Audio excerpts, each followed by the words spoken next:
50 سے زیادہ ناول اور سفرنامے لکھنے والے مشہور مصنف اور ادیب مستنصر حسین تارڑ کا کہنا ہے کہ وہ زندگی کے آخری ایڈونچر پر جانے کے لیے تیار ہیں۔ اپنے ایک تازہ انٹرویو میں انہوں نے کہا کہ موت کے بعد شروع ہونے والا سب سے بڑا سفر ہوتا ہے، اور ایک ہارٹ اٹیک کے بعد زندہ بچ جانے کے بعد اب وہ ذہنی طور پر اس آخری سفر پر جانے کے لیے تیار ہے۔ مارچ سن 1939 میں لاہور میں پیدا ہونے والے مستنصر حسین تارڑ نے گورنمنٹ کالج لاہور سے FA کے بعد برطانیہ اور یورپ کے دیگر ممالک کا رخ کیا، جہاں انہیں فلم، تھیٹر اور ادب کو نئے زاویے سے دیکھنے، سمجھنے، پرکھنے اور برتنے کا موقع ملا۔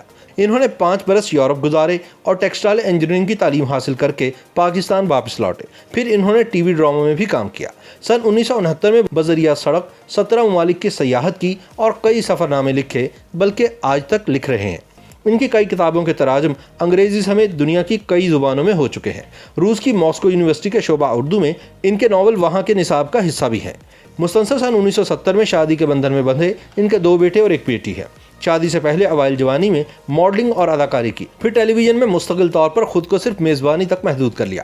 پاکستان ٹیلی ویژن کی صبح میں پیش کی جانے والی نشریات میں بطور بچوں کے چاچا جی ملک گیر شہرت حاصل کی۔ انگریزی اور اردو اخبارات میں کالم لکھنے کا سلسلہ بھی تاحال جاری ہے۔ صدارتی تمغہ حسن کارکردگی اور وزیر اعظم ادبی ایوارڈ سمیت متعدد اہم ملکی اور غیر ملکی اعزازات بھی وصول کر چکے ہیں۔ اب تک ان کے 31 سفرنامے کتابی صورت میں شائع ہو چکے ہیں، جبکہ 2 ناولٹ، 2 افسانوں کے مجموعے اور 3 کتابیں خاکوں اور خطوط پر مشتمل ہیں۔ ان کے لکھے ہوئے ڈراموں کی تعداد 7 ہے، جبکہ کالموں کے 13 مجموعے بھی شامل اشاعت ہیں۔ اس کے علاوہ 11 ناول اشاعت پذیر ہو چکے ہیں۔ مستنصر حسین تارڑ ہمہ جہت شخصیت کے مالک ہیں، اور اب ان کا علم، فہم اور ادراک ایک محقق اور تاریخ شناس ہونے کی گواہی بھی دیتا ہے۔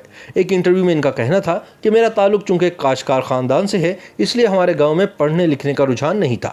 میرے دادا ایک ان پڑھ کسان تھے، دادی پڑھے لکھے خاندان سے تھی۔ یہ تقسیم سے بھی بہت پہلے کا ذکر ہے۔ میرے والد روزگار کی تلاش میں لاہور آ گئے، بہت محنت کی، زراعت کے شعبے میں کاروبار کیا، اس موضوع پر متعدد کتابیں بھی لکھیں اور ساری زندگی زمین سے جڑے رہے۔ یہی وجہ ہے کہ میری جتنی بھی رشتہ داریاں تھیں وہ سب زمین کے ساتھ تھیں۔ میں زمین کی قدر جانتا تھا، اس سے کیا پھوٹتا ہے، کیا اگتا ہے، مٹی کی مہک کیا ہوتی ہے، یہ سب مجھے والد کی طرف سے ورثے میں ملا تھا۔ پھر والدہ کی طرف سے تربیت ملی، اسی طرح میں فطرت سے قریب ہو گیا۔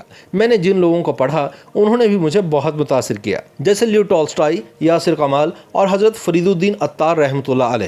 ان سب کی تخلیقات میں فطرت اور چرند و پرند سے جڑے ہوئے استعاروں اور تشبیہات سے میں بہت مستفید ہوا ہوں۔ جب مستنصر حسین تارڑ سے یہ سوال کیا گیا کہ اس عمر میں ان کو باہر جانے کا موقع ملے تو یہ کس ملک جائیں گے، تو تارڑ بولے کہ ملک کوئی بھی ہو، سوہنا یا خوبصورت نہیں ہوتا، وہاں کے باشندے خوبصورت ہوتے ہیں، ان کے رویے ہوتے ہیں، وہ لوگ ہوتے ہیں جن سے آپ ملتے ہیں، اور صرف لوگ ہی نہیں، وہاں کا لینڈسکیپ، صحرا، شجر، سبھی چیزیں مشترکہ طور پر مل کر کسی جگہ کو خوبصورت بناتی ہیں۔ ملک خوبصورت نہیں ہوتے۔ اگر کسی خوبصورت ترین ملک میں آپ کو بدتمیز لوگ مل جائیں تو آپ اس ملک سے نفرت کریں گے۔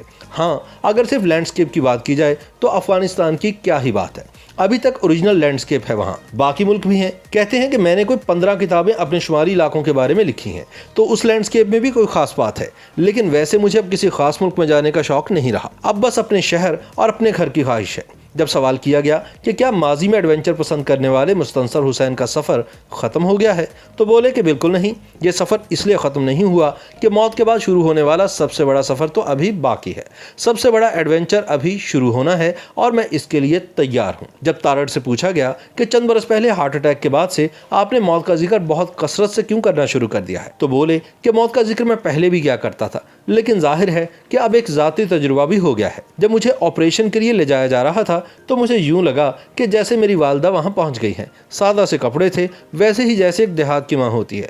سنا تو ہوا تھا کہ مرنے سے پہلے آپ کو لینے والے آ جاتے ہیں۔ میں نے امی سے پوچھا کہ آپ کیا کر رہی ہیں، تو انہوں نے کہا میں تمہاری خیریت معلوم کرنے کے لیے آئی ہوں۔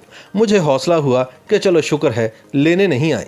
جب ان سے پوچھا گیا کہ کیا ہارٹ اٹیک کے بعد سے وہ دین کے زیادہ قریب ہو گئے ہیں، تو انہوں نے کہا کہ نہیں، ایسا قطعی نہیں، میں آج بھی وہیں کھڑا ہوں جہاں پہلے کھڑا تھا۔ میں وہ ڈرپوک شخص نہیں ہوں جو موت کو سامنے دیکھ کر تسبیح پکڑ لیتا ہے۔